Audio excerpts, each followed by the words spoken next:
Gimana hasilnya tadi? Vonis dari tuntutan jaksa penuntut umum 12 tahun penjara, kemudian hakim telah membacakan tadi, dan kita sama-sama mendengarkan mengenai pertimbangan hukumnya. Terkait hal tersebut, majelis hakim berkeyakinan bahwa terdakwa bersalah melakukan suatu tindak pidana kekerasan seksual secara fisik dengan hukuman penjara 10 tahun. Ya, mungkin itu yang kita dengar tadi ya.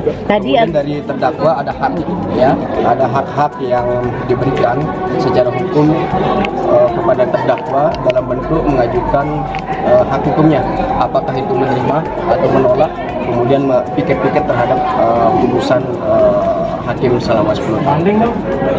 Kita pikir-pikir dulu selama 7 hari, pasti kita akan melakukan upaya hukum banding, ya, terkait dengan putusan itu dipastikan. Ya. Tadi apa yang disampaikan Agus selesai vonis? Jadi pertimbangan banyak, kita belum membaca secara utuh putusan hakim tadi pada inti-intinya, ya. Banyak fakta-fakta yang terungkap di dalam persidangan itu kami mendengar tidak dipertimbangkan secara utuh. Mungkin itu alasan-alasan kita untuk mengajukan upaya hukum banding. Ya. Tadi setelah vonis, Agus mendekat ke teman-teman pengacara, apa yang dia sampaikan terkait dengan hak hukumnya, ya, terkait dengan pikir-pikir. Jadi ada tenggang waktu selama 7 hari secara hukum untuk melakukan upaya hukum banding. Jadi Agus menyampaikan tadi pikir-pikir selama 7 hari ini.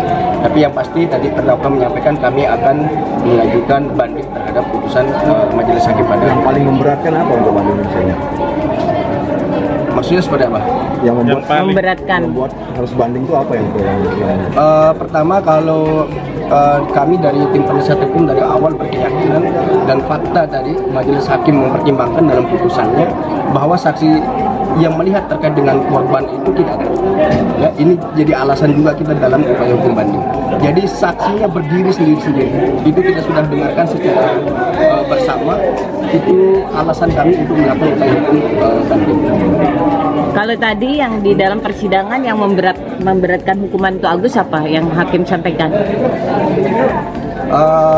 Yang memberatkan, ya, sesuai dengan kami melihat putusan majelis hakim ini sama persis dengan BAP, ya.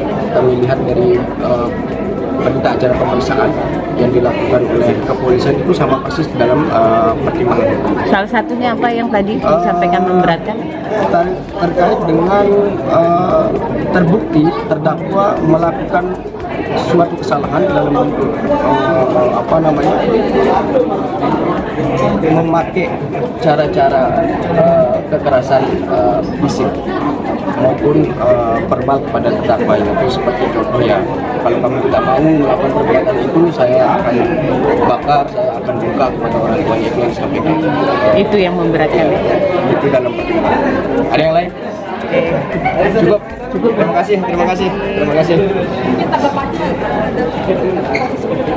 Kita pikir-pikir, ya. Masih ada 7 hari waktu. Masih ada.